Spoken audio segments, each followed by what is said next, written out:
नमस्कार दोस्तों, stock India YouTube channel आपका हार्दिक स्वागत करता है। फर्स्ट टाइम चैनल को विजिट कर रहे हैं तो सब्सक्राइब जरूर कर लें।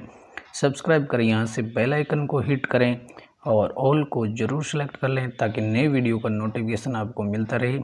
और मित्रों, आ गए हम सबसे पहले नॉर्मल स्क्रीन पर और इस साप्ताहिक वीडियो में हम चर्चा करेंगे इस सप्ताह वो बाज़ार कैसे रहने वाला है और कौन सी ऐसी बड़ी घटनाएं हैं, इवेंट्स हैं जो बाज़ार की चाल को प्रभावित करने का दमखम रखती हैं।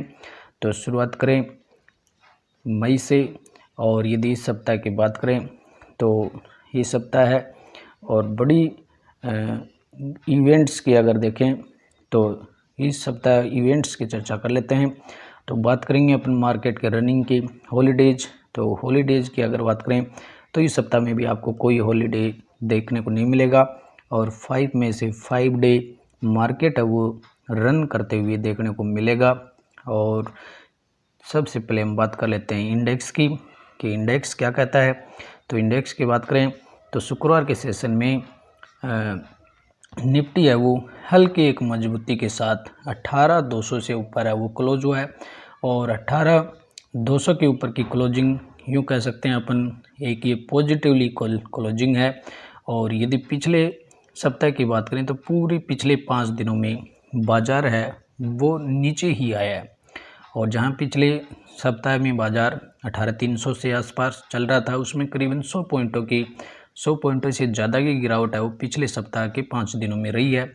और हालांकि अभी एक पॉजिटिवली जो ट्रेंड है वो ये है कि 18 का जो लेवल है, 18,000 का एक साइकोलॉजिकल लेवल है, उससे हम ऊपर ही ट्रेंड कर रहे हैं, मार्केट उससे नीचे नहीं आ रहा है। और Q4 के जो नतीजे हैं उनके चलते सेंटिमेंट पॉजिटिव है। और दूसरा देखें तो FIs का जो सेंटिमेंट वो भी पॉजिटिव है। महंगाई का आंकड़ा है, अमेरिका से ही बात करें, इंडिया से बात करें तो ये सभी चीज़ें पिछले सप्ताह पॉजिटिविटी देखने को मिली और उसके बदौलत इंडेक्स है वो 18,200 से ऊपर है वो ट्रेंड करते हुए देखने को मिल रहा है।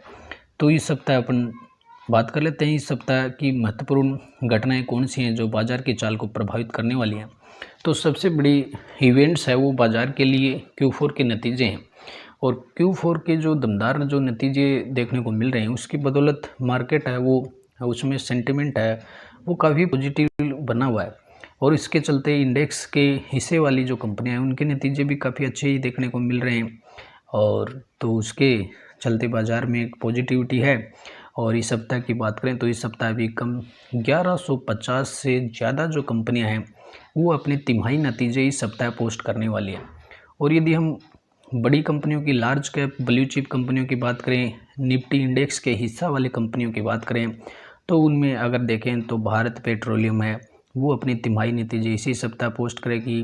अशोक लीलैंड है उसके नतीजे भी इसी सप्ताह आएंगे। NMDC के रिजल्ट हैं। हिंडाल्को की बात करें तो निफ्टी के पार्ट वाली कंपनियां उनके जो पॉजिटिव जो रिजल्ट देखने को मिल रहे हैं तो मार्केट में एक अच्छा खासा है वो ट्रेंड, अपर ट्रेंड का देखने को मिल रहा है। और बात करें यहाँ पर LIC है तो LIC के रिजल्ट भी इसी सप्ताह मिलेंगे अपने। वोडो आइडिया के रिजल्ट भी इसी सप्ताह रिलीज होंगे। भेल के रिजल्ट है, इन्फोएज है, नौकरी.com है, इन सभी के नतीजे आपको इसी सप्ताह देखने को मिलेंगे। ONGC की बात करें, सन फार्मा की बात करें, श्री सीमेंट है तो इन सभी कंपनियों के नतीजे आपको इसी सप्ताह देखने को मिलेंगे। और अब बात करें तो कुछ अन्य मिड कैप कैटेगरी की जो कंपनियां हैं उनके रिजल्ट्स भी इस सप्ताह रिलीज होने वाले हैं। तो वो भी इंडेक्स के जो हिस्से की कंपनियां हैं वो कहीं ये भी बाज़ार को एक पॉजिटिविटी दे रही हैं। PB फिनटेक के रिजल्ट्स भी आपको इसी सप्ताह मिलेंगे। आदित्य बिरला फैशन और रिटेल के नतीजे, पेज इंडस्ट्री के नतीजे हैं और Indian railway finance corporation IRFC के नतीजे भी आपको इसी सप्ताह रिलीज होते हुए मिलेंगे। अन्य कंपनियों की बात करें तो नायका है, बाइकॉन है और फोर्टिस हेल्थ केयर है, डिक्सन टेक्नोलॉजी है, अमरा राजा बैटरी है, इनके नतीजे आपको इसी सप्ताह रिलीज मिलेंगे। और अब अगर बात करें तो अपकमिंग इवेंट्स के तो इस सप्ताह ऑल ओवर देखें तो 1150 से ज़्यादा कंपनियां वो इस सप्ताह अपने नतीजे रिलीज करेंगे और ऑल ओवर नतीजे है बाज़ार को है वो एक सपोर्ट दे रहे हैं और अच्छा खासा अच्छी पॉजिटिविटी है वो बाज़ार में देखने को मिल रही है। और अपकमिंग इवेंट्स की बात करें तो इस सप्ताह भी कुछ महत्वपूर्ण घटनाएं हैं वो बाज़ार को प्रभावित करेंगी। जो अगर उनकी चर्चा करें तो देश और दुनिया में सबसे बड़ी जो घटना होने वाली है वो FOMC की मीटिंग है, फेडरल ओपन मार्केट जो कमेटी है, US जो फेडरल रिजर्व है वो उसकी जो बात करें तो FOMC की जो बैठक है, बैठक के जो मिनट्स जारी होने हैं यानी जो कमेंट्री होनी है इन्फ्लेशन के मुद्दे को लेकर के और बैंकिंग क्राइसिस को लेकर के अमेरिका में जो FOMC की जो बैठक है वो 24 मई को होने वाली है। तो 24 मई की इस बैठक में जो फेड की FOMC की कमेंट्री है, मिनट्स है, वो किस तरह के आते हुए देखने को मिलेंगे और जो मिस्टर फेड के जो चेयरमैन है मिस्टर पावेल हैं उनके कमेंट्री है वो किस तरह की आएगी, तो उससे एक बाज़ार की दिशा का पता चलेगा कि अब आगे क्या होने वाले इन्फ्लेशन के मुद्दे पर, आगे रेट हाइक होगी या नहीं होगी। तो वो सारे डिसीजन आपको 24 मई को मिलेंगे। और यदि पीछे की बात करें तो पिछले 4 मई को जो फेड की जो मीटिंग फेड की जो इंटरेस्ट रेट हाइक हुई थी तो इसमें 25 बेसिस की रेट हाइक हुई की थी और फेड के द्वारा ये भी कहा गया था कि अब आने वाले सप्ताह में आने वाले महीनों में इंटरेस्ट जो रेट है वो उसको स्टेबल किया जा सकता है या उसमें कमी की जा सकती है, उसमें बढ़ोतरी नहीं होगी। तो उसकी पॉजिटिविटी बाज़ार में देखने को मिली थी। और इसी जो 4 मई को जो फेड के द्वारा जो रेट हाइक का डिसीजन लिया गया था, अब उसकी जो कमेंट्री है आपको FOMC की जो बैठक है वो 24 मई को होने वाली है। तो 24 मई पर बाज़ार की एक बड़ी नज़रें रहने वाली हैं और बाज़ार है वो 24 मई का इंतज़ार करेगा। और FOMC की तरफ से ये जो इन्फ्लेशन के मुद्दे की बात करें तो महंगाई के मोर्चे पर है, तो महंगाई के मोर्चे पर बात करें तो अमेरिका है वो इंटरेस्ट रेट है वो अपने सर्वकालीन समय पर हाई चल रही है। तो अब फेड के द्वारा आगे इंटरेस्ट रेट हाई करना शायद से इस पर ब्रेक लगेगा और इंटरेस्ट रेट जितनी बढ़ाई जानी थी वो फेड के द्वारा बढ़ाई जा चुके हैं और इसका प्रभाव अमेरिकी इकोनॉमी पर देखने को मिल रहा है। और जो अमेरिकन बैंकिंग क्राइसिस की बात करें, इन्फ्लेशन का मुद्दा है, ये सभी है वो फेड की नज़रों में है और इनको चलते ये डिसीजन है वो जो लिए जाने हैं वो किस प्रकार के डिसीजन होंगे वो 24 मई को पता चलेंगे। दूसरी तरफ अगर बात करें तो अमेरिकन GDP की, तो जो इन्फ्लेशन को लेकर के और जो फेड इंटरेस्ट रेट बढ़ा चुका है और ऑलरेडी जो इंटरेस्ट रेट जो बढ़ी है उनका जो प्रभाव अमेरिकी GDP पर देखने को मिल रहा है। और अमेरिकी जो GDP ग्रोथ के जो दूसरे अनुमान हैं उनके इंतज़ार है वो बाज़ार को रहेंगे और जनवरी और मार्च की अवधि में GDP ग्रोथ के जो अनुमान आने हैं वो इस सप्ताह देखने को मिलेंगे। और एक अनुमान में ये बताया जा रहा है कि अमेरिकी जो अर्थव्यवस्था है इकोनॉमी है उसमें Q1 जो क्वार्टर है, Q1 क्वार्टर में जो वृद्धि दर है वो 1.1% की रह सकती है। तो ये जो 1.1% का आंकड़ा है पिछली जो अक्टूबर दिसंबर 22 की जो तिमाही थी उसमें 2.6% रही थी। तो इससे इस अनुमान से इसकी तुलना में काफ़ी कम है। तो ऑल ओवर महंगाई का हम जो यूँ कहें कि इंटरेस्ट रेट का जो प्रभाव है वो अमेरिकी इकोनॉमी पर काफ़ी बड़ा देखने को मिल रहा है। और अब बात करेंगे ग्लोबल मैक्रो इकोनॉमिक डाटा की। वैश्विक लेवल पर कुछ बड़े डाटा की बात करें तो अमेरिका से भी बड़े डाटा आएंगे इसमें।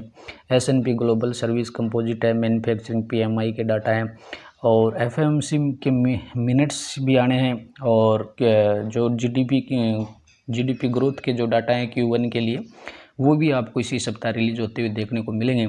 और यूरो जोन से बात करें तो यूरो जोन से कंस्ट्रक्शन आउटपुट के डाटा मार्च महीने के लिए, कंज्यूमर कॉन्फिडेंस फ्लैश के जो डाटा मई महीने के लिए आते हुए देखने को मिलेंगे।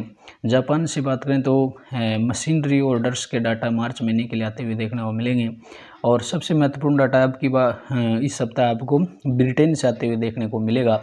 और ब्रिटेन से इन्फ्लेशन का जो डाटा है, महंगाई का जो डाटा आने वाला है, रिटेल प्राइस इंडेक्स का जो अप्रैल महीने के लिए, इन डाटा का इंतज़ार बाज़ार को रहेगा और डाटा के अकॉर्डिंग ये वो बाज़ार है वो अपनी चाल निश्चित करेगा।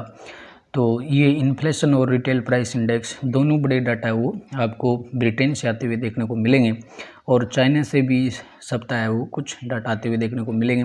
और डोमेस्टिक मैक्रो इकोनॉमिक डाटा की बात करें तो महंगाई का जो महंगाई के मोर्चे पर आरबीआई है, वो आरबीआई के जो कदम है वो काफ़ी सधे हुए लग रहे हैं कि इन्फ्लेशन वो कंट्रोल में दिख रही है। महंगाई अप्रैल महीने के लिए जो महंगाई के जो सीपीआई है, डब्ल्यूपीआई के जो डाटा आ चुके हैं पिछले सप्ताह, तो वो दोनों ही महंगाई के डाटा काफ़ी वीक आए हैं, तो इससे भी बाज़ार को एक सपोर्ट मिला है और महंगाई का लेवल है वो नीचे आते हुए देखने को मिल रहा है।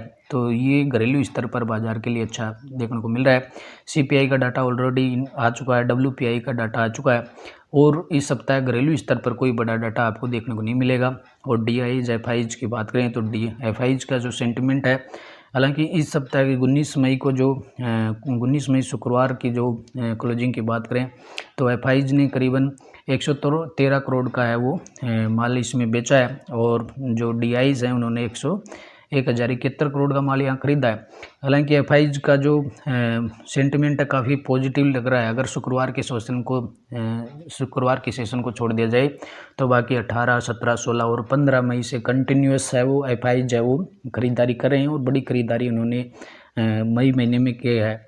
और मई की अगर बात करें तो मई महीने में अब तक 17,300 करोड़ रुपए की है वो का जो 17,300 करोड़ रुपए है वो भारतीय बाजार में विदेशी इन्वेस्टर्स ने डाले हैं। तो ये एक पॉजिटिविटी जो है इंडियन मार्केट के प्रति काफ़ी सपोर्ट मार्केट को दे रही है।